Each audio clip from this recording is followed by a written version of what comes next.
story has been woven into its fabric.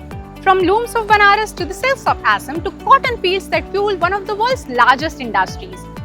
That chapter is entering a new phase. Guided by Prime Minister Narendra Modi's 5F vision, farm to fabric to factory to fashion to foreign.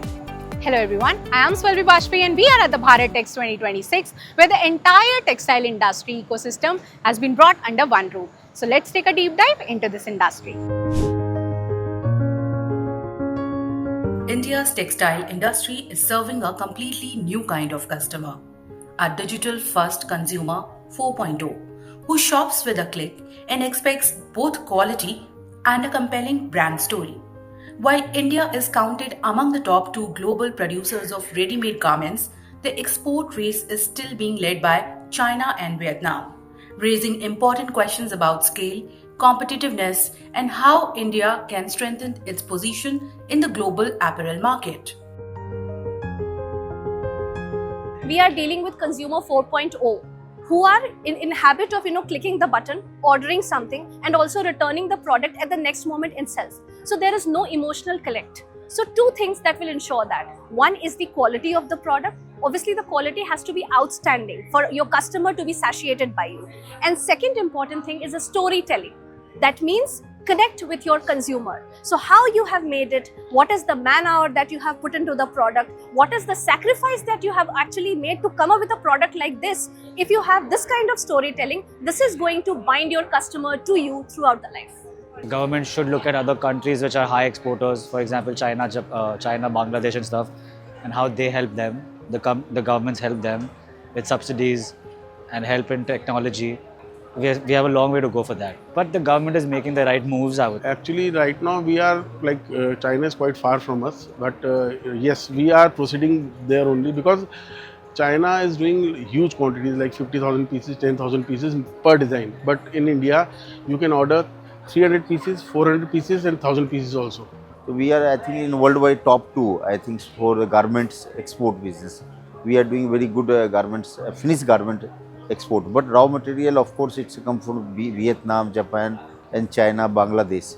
But ready to make garment, we are supplying too much. India is very in good position. Finance is not the only source of constraint. There are other sources of constraint also. When you have the money and you don't know what is to do with that money. So we have, the practice of financial inclusion, social mobilization, and also capacity building and training. Because without capacity, without skills, these products will not be able to come up in the market. So that is what we do. We capacitate them first of all. We mobilize them. We provide them a market support, and we also provide them how to go about with the quality and standardization.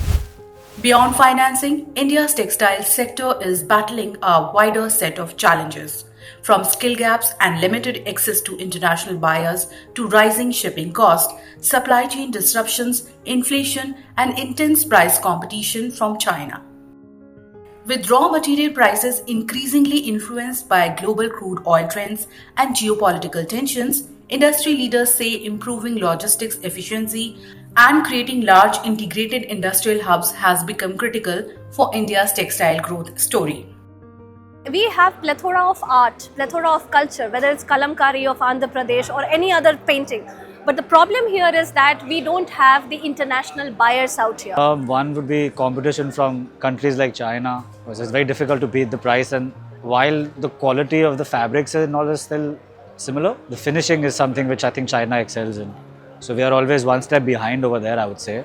Because due to Iran and US war and Hormuz petrol rate is going to, crude oil rate going to high. So that's why elastic and raw material and dollar rate is going to 95 to 96. So price is going to little bit higher side.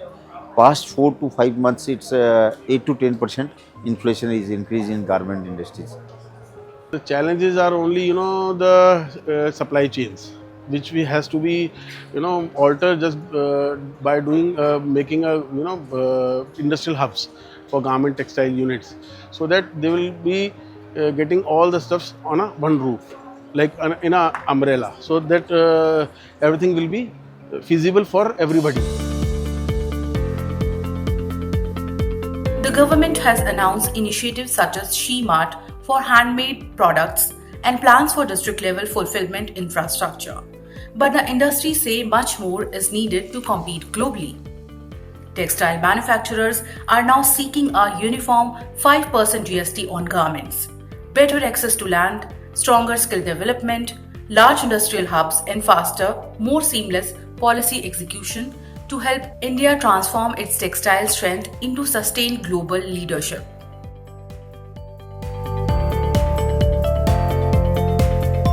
One is definitely the She Mart initiative, and that is all meant for the marketing of the the rural handicrafts and handloom items. There will be one She Mart per district, wherein the sellers would not have to wait for an organic market. It will be an organic market on its own. So this is the biggest initiative that we are going to propose. Also, we are going to create a warehousing centers, which is called the District Fulfillment Center, just to have our foothold on the e-commerce market also. Government of India should be think about the GST on garments, because there is a certain 5%, 18% slab.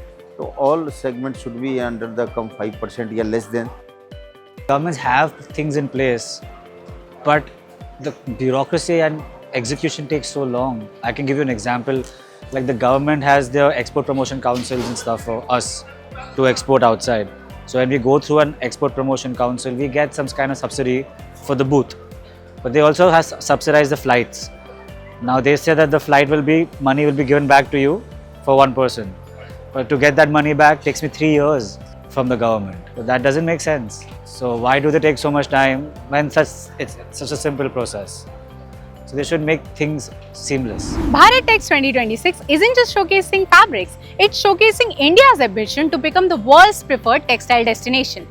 One partnership, one innovation, and one thread at a time. With that, it's a wrap, but you stay tuned to SME Futures for more such videos.